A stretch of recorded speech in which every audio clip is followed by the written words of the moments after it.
So to give a brief description of what I'm going to be reviewing in this video, pretty much there have been two spin-off mangas. One is Attack on Titan Before the Fall, which takes place 70 years prior to the story of Attack on Titan. This video I'm going to be reviewing the spin-off manga that is about Levi's backstory. I believe it's called Attack on Titan Gaiden, A Choice with No Regrets. This is a prologue chapter and pretty much is basically where it all starts, where we're going to start off with Levi's journey. Not to be confused with the original Attack on Titan manga, you know, the ongoing one, or the other Before the Fall that takes place 70 years. This is a third one. Oh, and by the way, to my understanding, Hajime Isayama, the original writer of Attack on Titan, is supervising this and Before the Fall, so you don't have to worry about, well, is this going to be... No, he is involved some way or another with this manga, so it's going to be legit. Now, to start off, my biggest worries was that this is in a shoujo magazine. Is the art going to be different? Are they going to tone it down? What is it exactly going to be about? How are they going to approach it? Because, you know, shoujo is very different from Attack on Titan. That's shonen, and, you know, sometimes a borderline seinen. But to be honest with you, from what I saw in this chapter,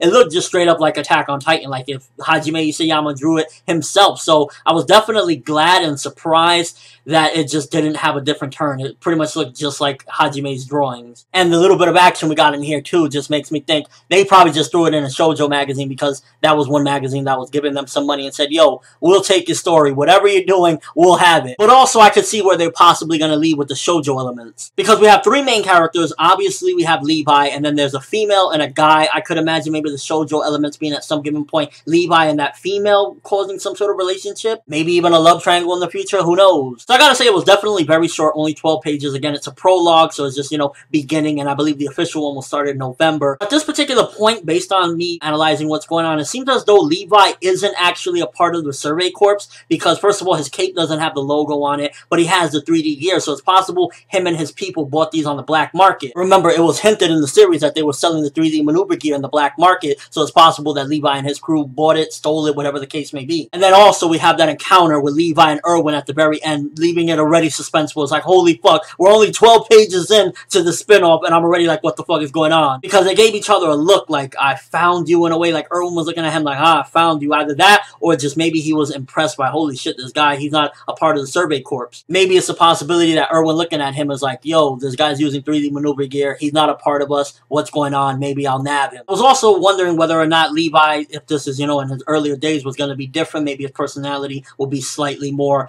I guess you would say kind-hearted. Well, showing that he's kind-hearted, because he's definitely kind-hearted, but I thought he would be a little bit more open, but it seems as though Levi is the same person that he is in Attack on Titan now in this spin-off. Here is where I drop bombs with this video, with a crazy prediction I already got based off of this first 12 pages. Damn, Fornever, why you do that? So the female that we have in this manga, one of the main characters that was with Levi, reminded me of someone. It reminded me of Erwin in a way. It kind of looked like Erwin. No, I'm not hinting that he's a tranny and this was Erwin in a past life. Don't worry about it. Isayama has hinted before that Levi is surprisingly older than what we think, but he wouldn't elaborate any further. Now, if you're caught up to date with the ongoing manga, it was pretty much hinted and told that if you're in your Titan form, you pretty much don't age. You pretty much, like, stay the same age based off Ymir, that she was rummaging for 60 years as a Titan. And yet Ymir looks like she could be maybe 16, 18 or whatever. What if that's actually Erin's mom, and this is back in the day, Levi is actually, really is that young age? What if at some given point, Levi and this girl hit it off, they start forming a relationship, but eventually she meets Grisha, I believe that's Erin's father's name, and something happens along the lines that breaks them up, and pretty much she goes with Grisha, and Levi is left out there heartbroken. Again, this is me assuming a lot. This is a crazy prediction. Take it with a grain of salt. Now, in order for this timeline to work, because this girl is clearly looking very young, it would have to mean that Levi and Erwin, at the very least, have some sort of Titan DNA, and they could go Titan form. Again, a crazy leap, I know, but I'm just saying. Because this is supposed to take place in Levi's more younger days. You know, this is before shit went down. So it could be that Levi is actually older than he really is, because maybe after a certain point they stay in their Titan forms or something. Or maybe at this particular point they already have that DNA from the Titans inside of them and they're actually Titans. Just a fun theory I thought up with. But so far from these 12 pages of what we got, we seemingly got the main characters. We got Levi, we got this female, and we got this other guy. They seem as though they want more out of life, and that's probably why they seemingly are like bandits and whatnot. They stole the 3D maneuver gear because maybe they want to try to do do something. Maybe eventually they want to get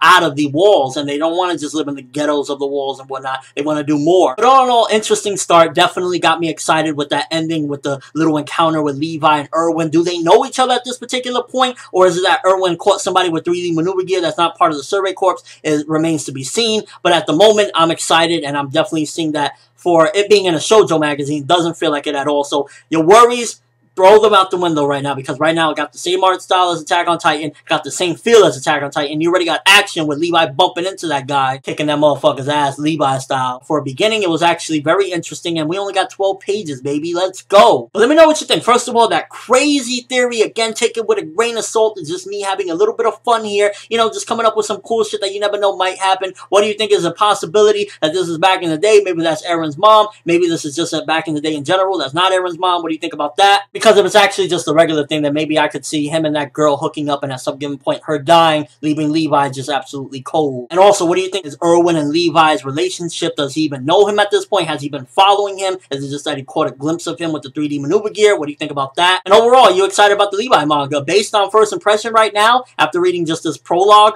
I'm excited, because I was very skeptical, like, yo, they could butcher this tremendously. Putting this in a shoujo magazine, they can make it all about love. They can make Levi look like a bitch. But right now, it's staying true to Titan. And Hajime Isayama, once again, is doing an amazing job. I don't know who exactly is penning this, but I know it's an adaptation of a visual novel. But I know Isayama is right now supervising this, so he's doing some great shit. But that's all I have for this review. Thanks for watching. Hope you enjoyed. Thumbs up if you can't wait for more of this Levi backstory. I'm ForneverWorld, and as always, people, have an awesome day.